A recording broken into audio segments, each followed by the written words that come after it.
Os tribunais de contas do país têm a missão de fazer o controle das contas públicas, de dar maior transparência aos gastos públicos e mais eficiência às políticas públicas. Em Minas Gerais, qual o tamanho desse desafio em um estado continental com 853 municípios? Este é o principal tema de hoje do Pensamento Jurídico, uma produção da Associação dos Magistrados Mineiros, a AMAGES. E para falar sobre o assunto, eu tenho aqui o prazer e a honra de receber o novo presidente do Tribunal de Contas do Estado de Minas Gerais, conselheiro Durval Ângelo Andrade, que tomou posse no último dia 13 de fevereiro. Conselheiro, obrigado pela participação, um prazer recebê-lo aqui. Parabéns e sucesso na missão. Eu que agradeço, Orion. Acho que seu programa hoje é uma grande referência no pensamento jurídico no Brasil. É uma alegria poder conversar com você. Todo nosso. Muito obrigado. Bom, e a você que nos acompanha, por favor, inscrever-se no canal da AMAGES no YouTube e deixe lá seus comentários e sugestões que serão muito bem-vindos. Conselheiro Durval, presidente, sabemos da vocação do Tribunal de Contas, né, de fazer esse controle das contas públicas. Como é que é esse desafio em Minas Gerais? É o maior tribunal do país? Sim.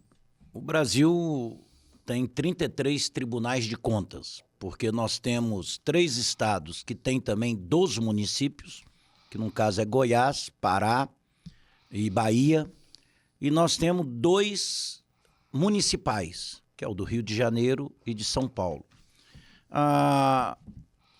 O advento dos tribunais de contas foi um grande movimento civilista empreendido pelo jurista Rui Barbosa. Tanto que pouca gente sabe que o Tribunal de Contas da União ele foi criado em 1890, um ano antes de entrar em vigor a primeira Constituição Republicana, né?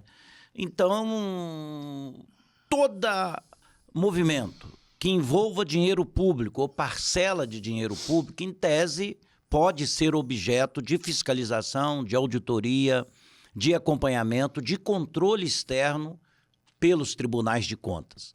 Então, para você ter uma ideia, Minas nós temos 853 prefeituras, com suas secretarias, em alguns casos com empresas municipais, com autarquias, nós temos 853 câmaras municipais e temos também o Poder Executivo Estadual, com suas secretarias, suas empresas públicas, suas autarquias e especialmente também fundações públicas, consórcios intermunicipais e, no caso, Minas Gerais tem uma fartura de quase 5.000 caixas escolares que recebem dinheiro público. E também entidades conveniadas, entidades da sociedade civil, OCIP, que trabalham na totalidade ou em parte com recursos públicos. Então, Minas Gerais é, de longe, o maior tribunal de contas do país.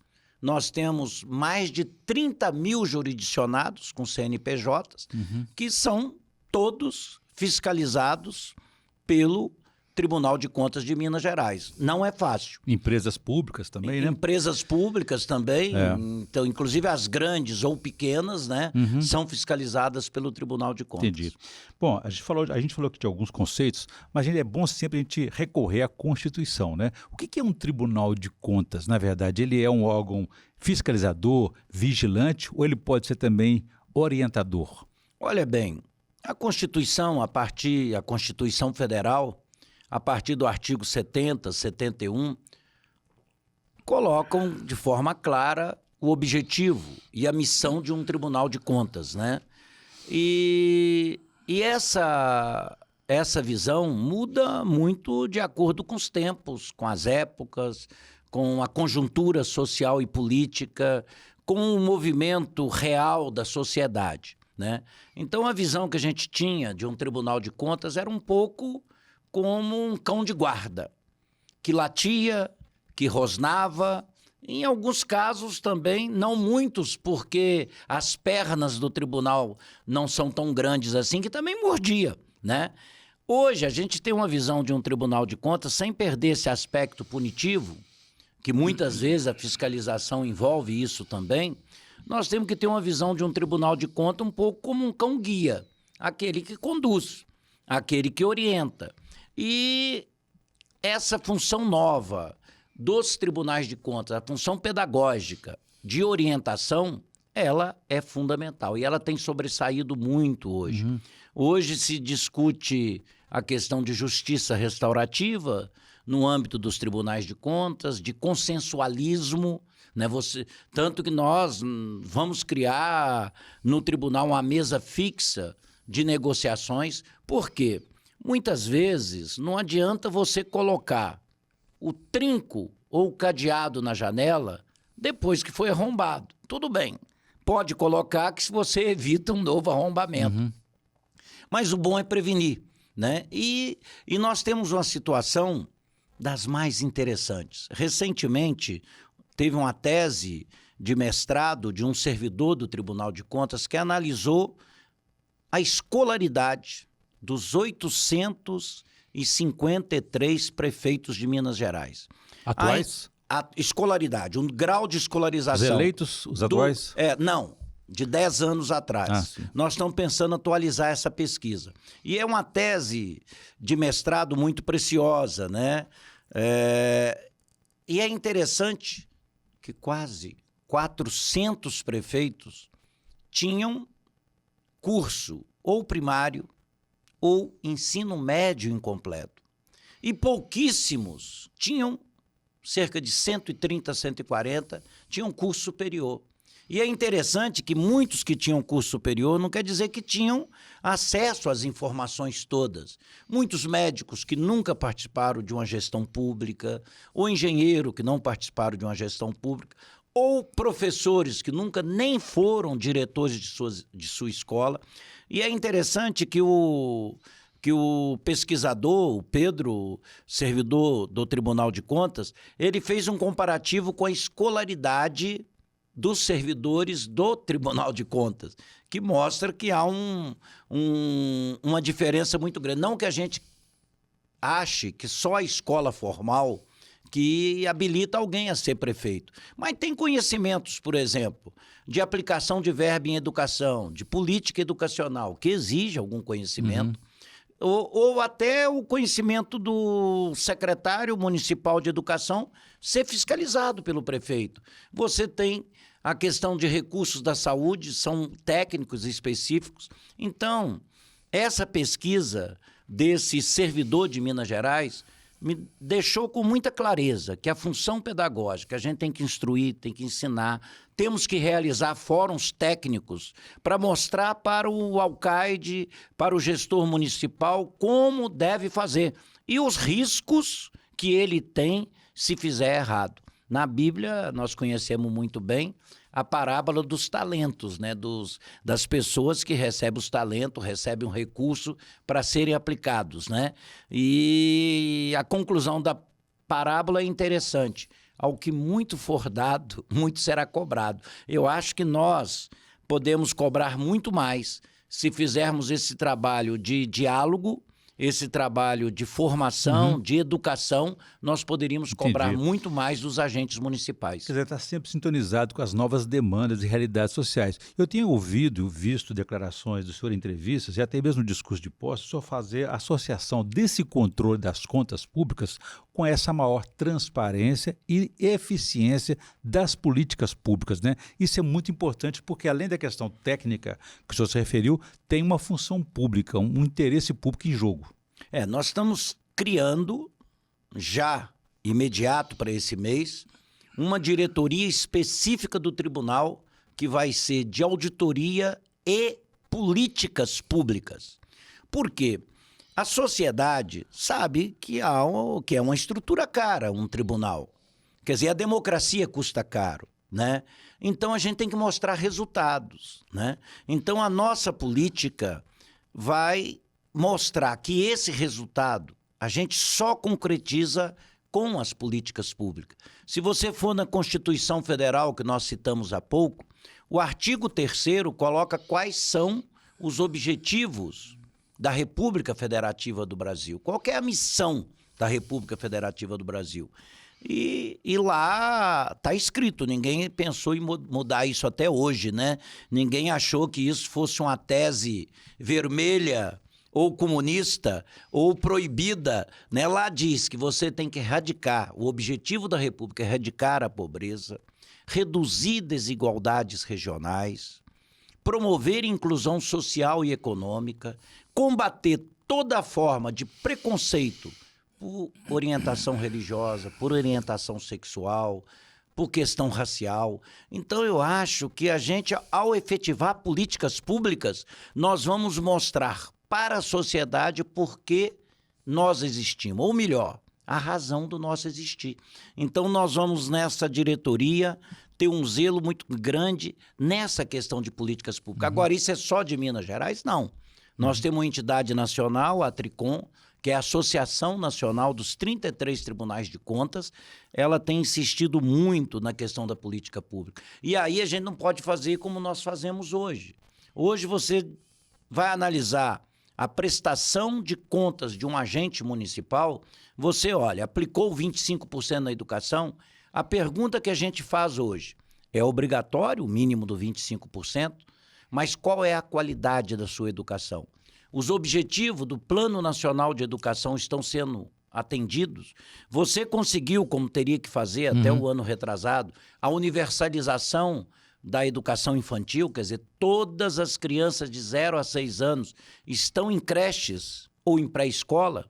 E a mesma coisa vale para a saúde. Então, você cobra 15%. Hoje é como se você colocasse uma forma para você aprovar uma conta. Você diz, olha, temos que gastar, cada município tem que gastar 15% em educação. O Estado, 12%. Mas a pergunta, qual a qualidade dessa saúde? Essa saúde está resolvendo os problemas do cidadão? A fila está muito grande para cirurgias eletivas, né? Você tem os profissionais de saúde, pediatra, ginecologista, para atender a população daquele município. Então, hoje, a gente não faz uma pergunta como era antigamente. O quanto? A gente pergunta como e qual a qualidade desse serviço. Muito bem. E nessa avaliação, nessa atuação permanente, nesse julgamento que é feito pelos conselheiros, pelos auditores do Tribunal de Contas, o que se verifica? Existe as falhas acontecem por conta de desinformação, por conta de erros, má conduta, enfim. Gostaria que você desse essa avaliação para a gente, mas no próximo bloco, em 1 minuto, a gente volta.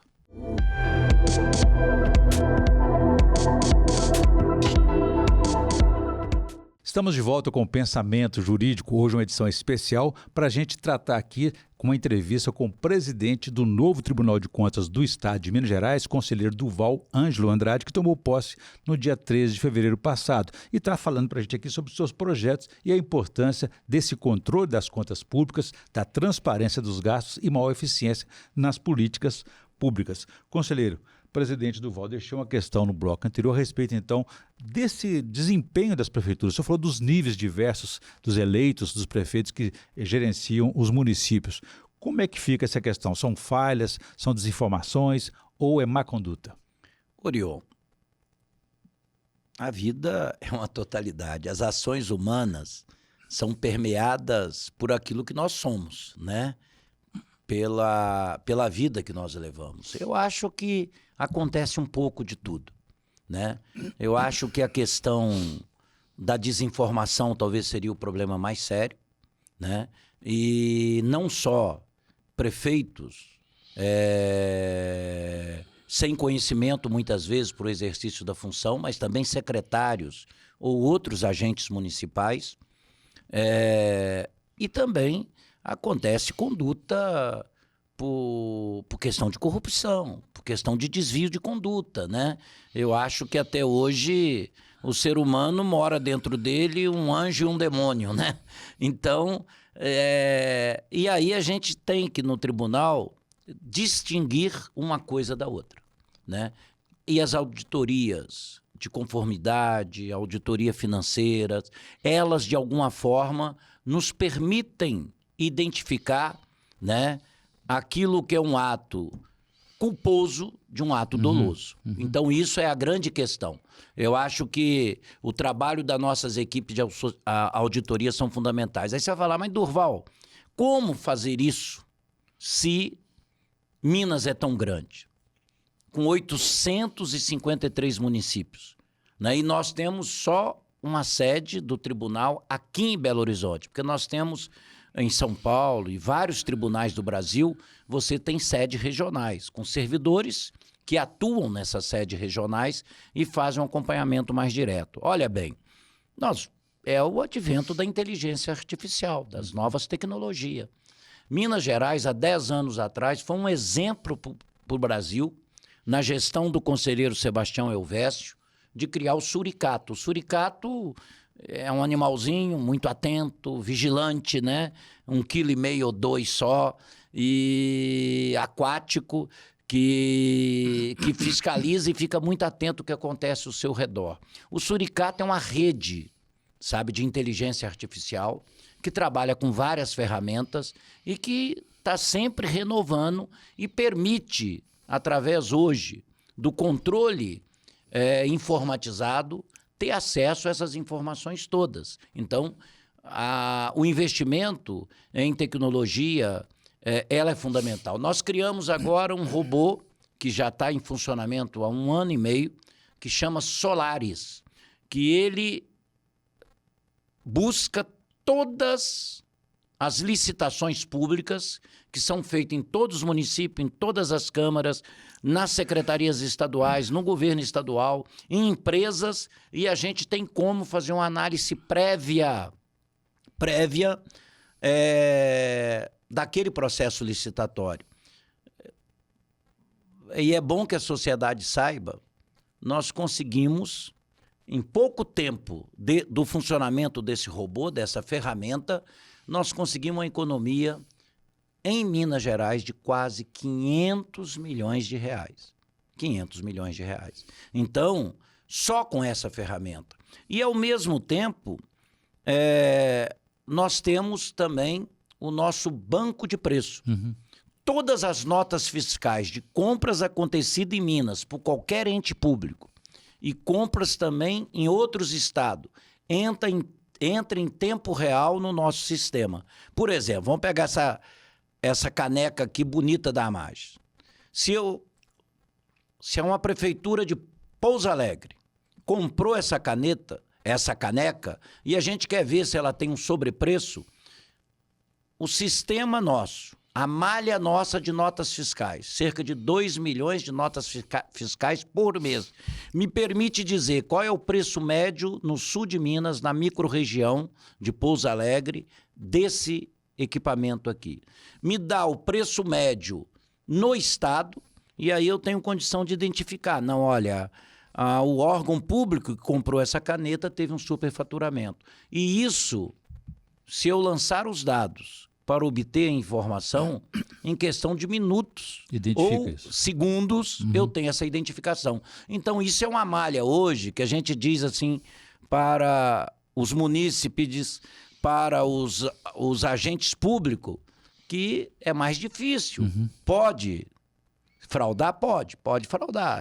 Fala que vai comprar 1.000 e comprou 100. Sim. E lá no preço está... Aí nós dependemos de quê? Do controle social, de denúncia de cidadãos ou do controle interno. Quer dizer que eles andam juntos, o controle externo das contas e também o controle social.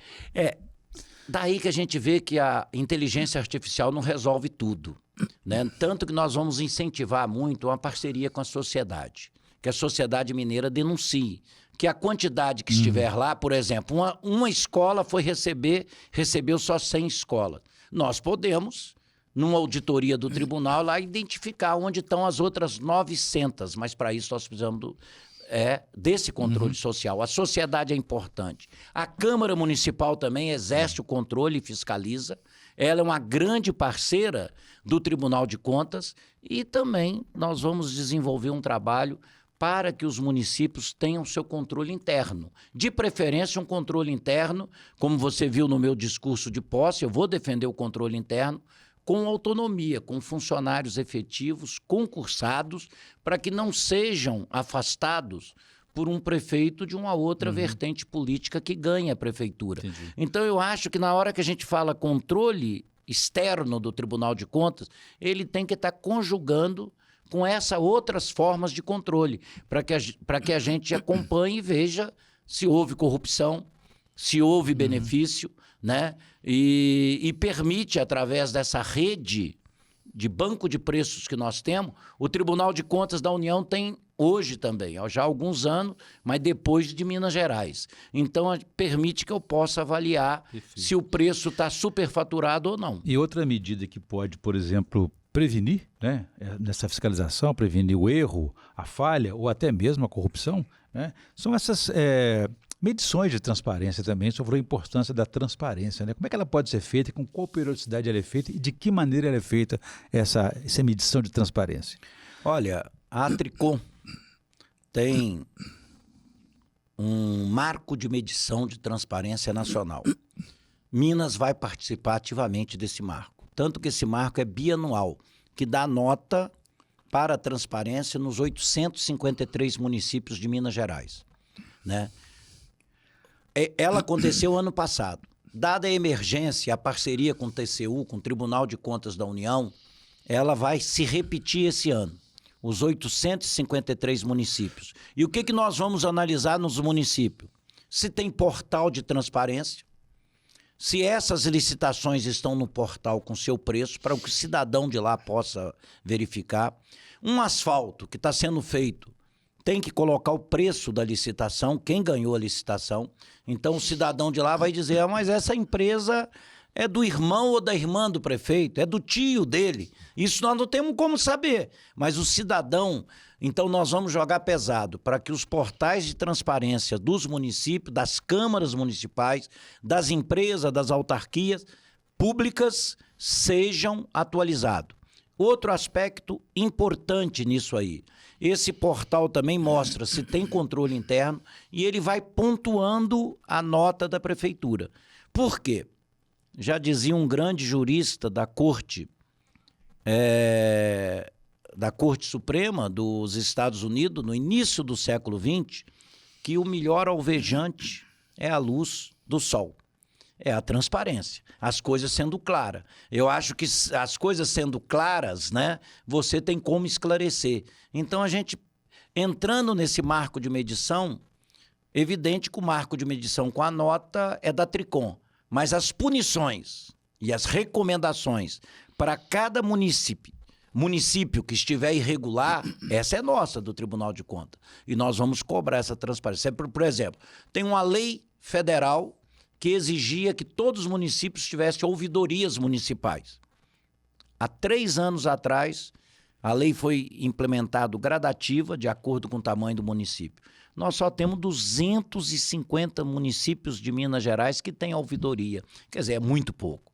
É muito pouco. Na realidade, no escopo de um estado com tamanho como é Minas Gerais, com a extensão, com as dificuldades de acesso, isso nós não podemos permitir que eu termine o primeiro ano de gestão como presidente do Tribunal de Contas só com praticamente 1/4 dos municípios tendo suas ouvidorias, os seus portais de transparência. Isso eu acho que aí é uma questão que eu te disse antes. Nós vamos ser um pouco intolerantes com isso. Com crime, você tem que ser intolerante. Você não pode ser intolerante com outras coisas. Da informação tem que ter a boa vontade Tranquilo. Pública. Agora, boa vontade política, né?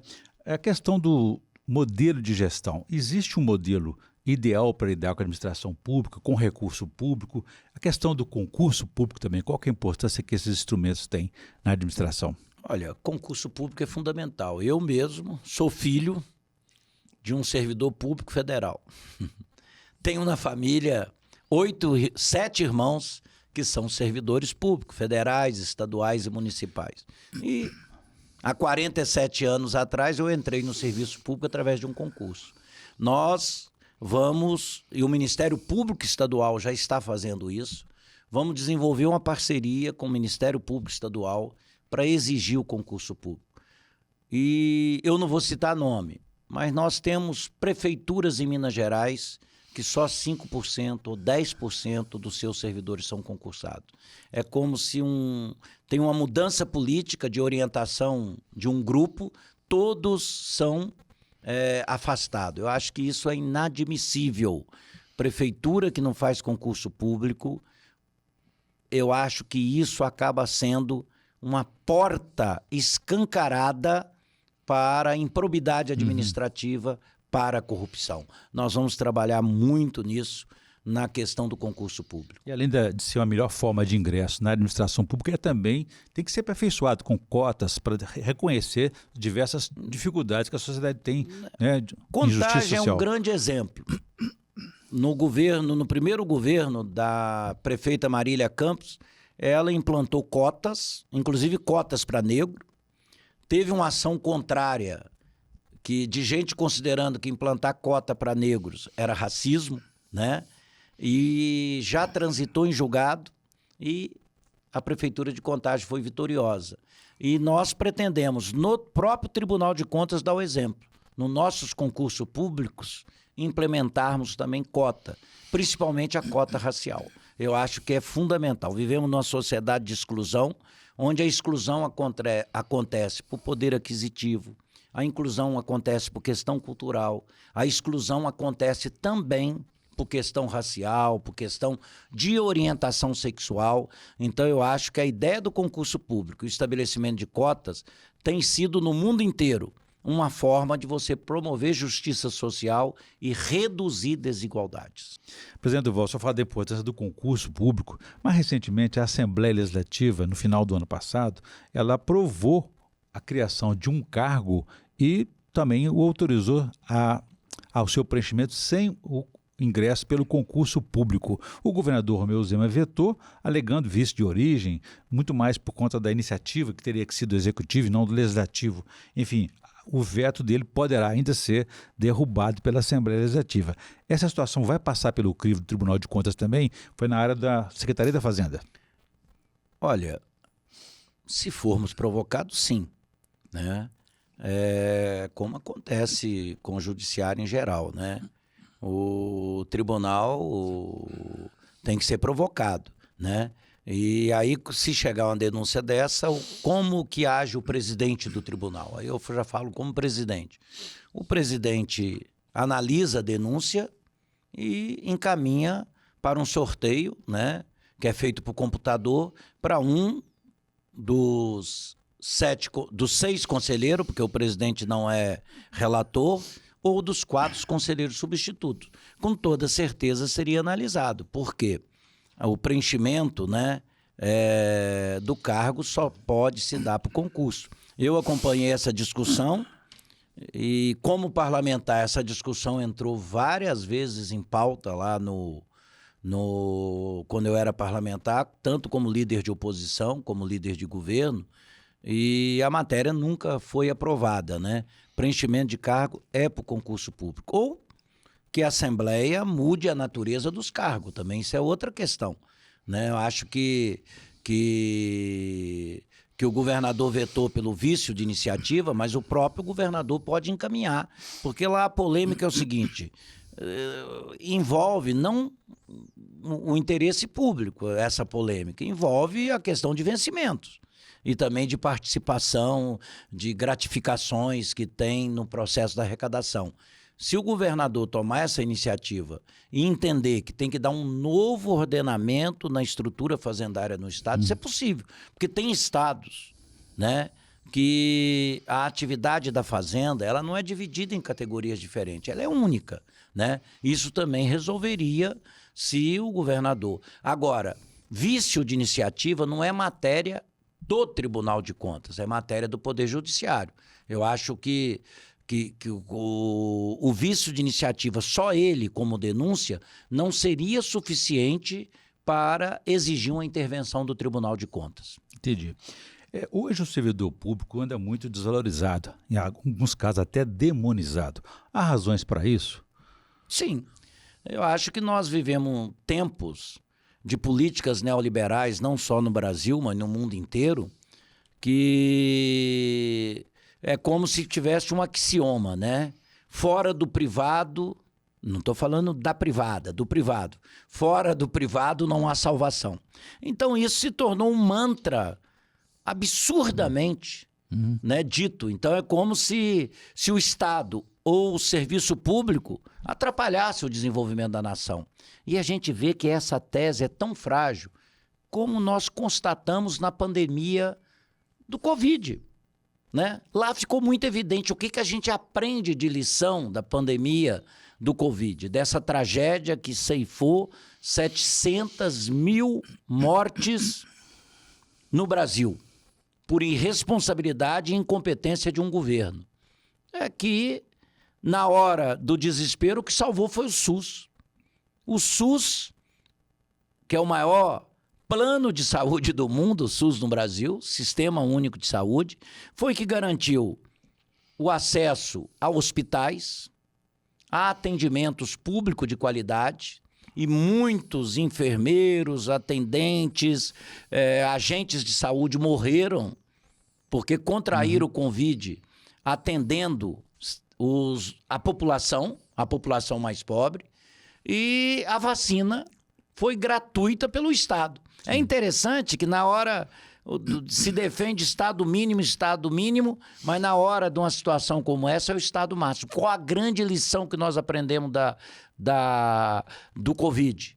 É o resgate das políticas públicas, do papel do Estado. E é interessante também que se fala em Estado mínimo, mas na hora de pagar imposto não quer saber do Estado. Não houve uma grande isenção aí no governo atual de uma locadora, enquanto um cidadão comum paga 4% no seu carro, uma locadora ou algumas locadoras pagam 1%.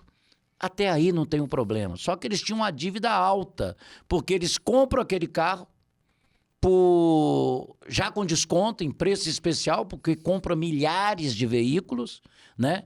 Em 5, 6 meses, eles vendiam o carro e ofereciam como oferta para o comprador o que? Olha, o carro você não vai precisar pagar o restante dos 6, 7 meses de uso do carro, onde o IPVA foi pago só 1%. Tanto que os estudos mostram que as locadoras hoje ganham até 70%, não é com aluguel de carro, com a revenda. 70% com a revenda de carro. Se tornaram grandes revendedoras. E ganham na entrada também, com o imposto na locação e na hora da compra e o imposto na hora da venda.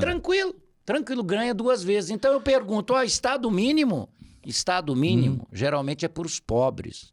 Então eu acho que o presidente Lula tem razão quando diz assim, olha, vamos pôr o pobre no orçamento de políticas públicas e o rico no imposto de renda. Eu acho que isso é o princípio no mundo inteiro de justiça social. Então eu acho que resgatar o serviço público, resgatar o papel do servidor público como fundamental para a democracia e para a consolidação das políticas públicas é fundamental. Nós temos que sempre defender isso. E na minha gestão no Tribunal de Contas, eu tenho dito isso para os servidores, eu vou insistir nessa tese de resgatar estes princípios. E o senhor tem formação como professor e sabe ver que muitos demonizam as professoras, muitos daqueles que foram alfabetizados por elas, por eles. Enfim, é um contrassenso. Aí eu tenho uma máxima que eu citei no meu discurso. Eu certa vez estava com Dom Luciano Mendes de Almeida, assessorando um encontro de fé e política na Arquidiocese de Mariana. E eu e Dom Luciano, Dom Luciano hoje que é servo de Deus, né? Estavam assessorando esse encontro. O Dom Luciano falou, por que precisa da política? Ele dizia, precisa da política por causa dos mais pobres. Quem não tem um plano privado de saúde? Precisa do SUS.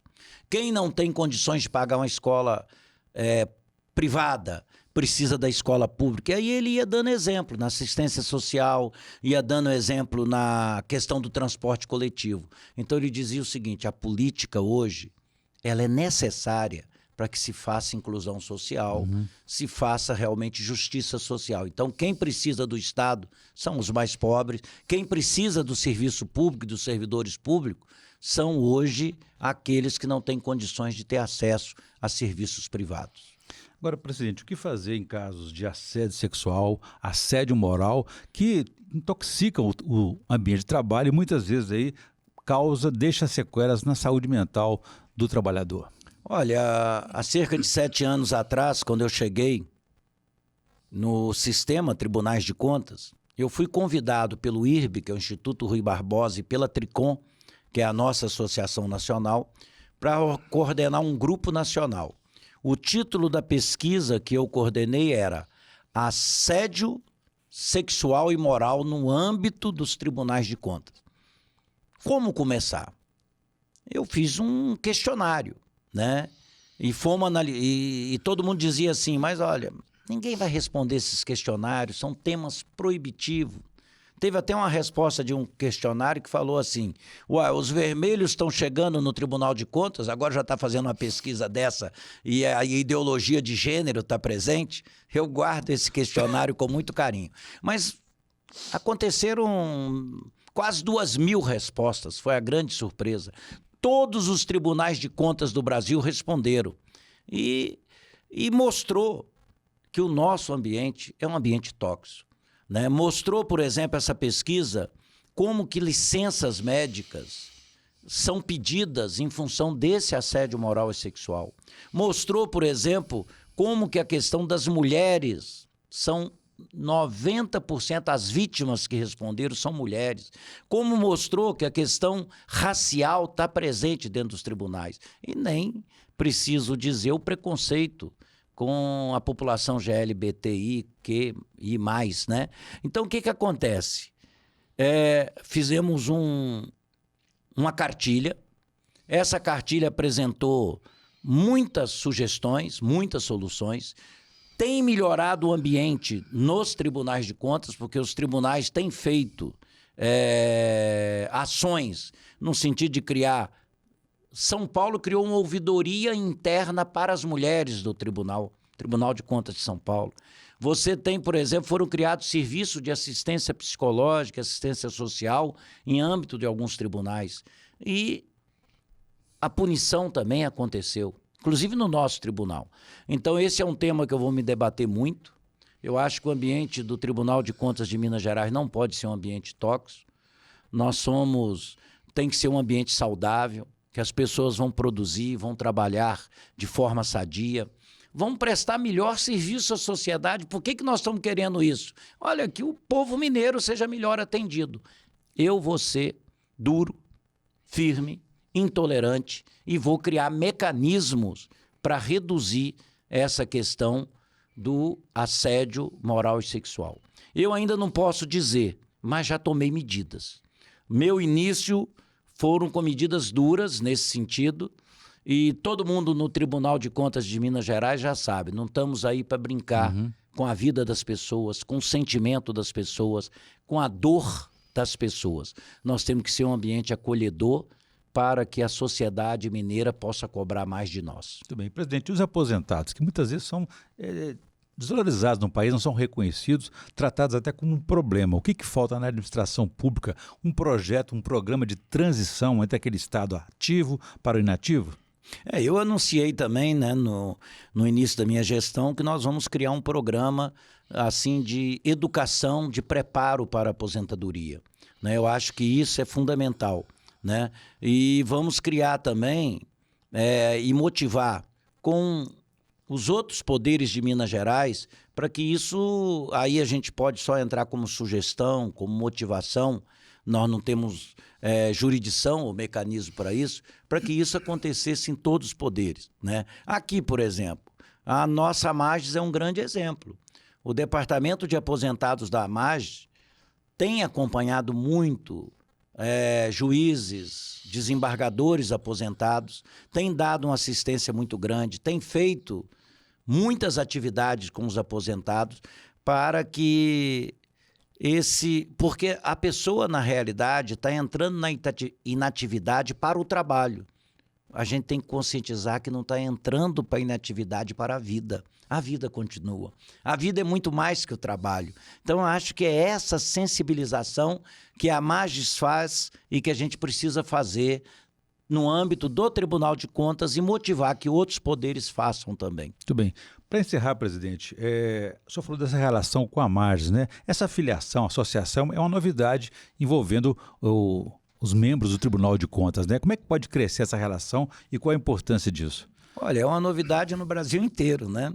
Eu, quando cheguei no Tribunal de Contas, há cerca de 7 anos, eu era grande parceiro da AMAGE. O povo brincava na Assembleia Legislativa que eu era desembargador ad hoc, né? E muitos juízes desembargadores, o Nelson Messias sempre brincava com isso, né? Durval é desembargador ad hoc. O Reinaldo Ximenes também falava a mesma coisa, né? E acabou eu indo para o Tribunal de Contas. Então, desde o início que eu cheguei lá, eu tenho motivado várias diretorias da AMAGES que permitisse a filiação dos conselheiros, que somos 7, e dos conselheiros substitutos, que somos 4, né? E, finalmente, e aí foi um processo crescente de pareceres, coisa e tal. Foi na gestão do Luiz Carlos e da Rosimeire, né? Ele como presidente, ela como vice-presidente, que houve a aprovação da diretoria que nós poderíamos filiar. Então, eu fui o primeiro conselheiro de contas do Brasil, não só aqui em Minas, que me filiei à Associação dos Magistrados. Hoje, todos estão filiados. Olha, eu acho o conselheiro já tem participação no plano de saúde.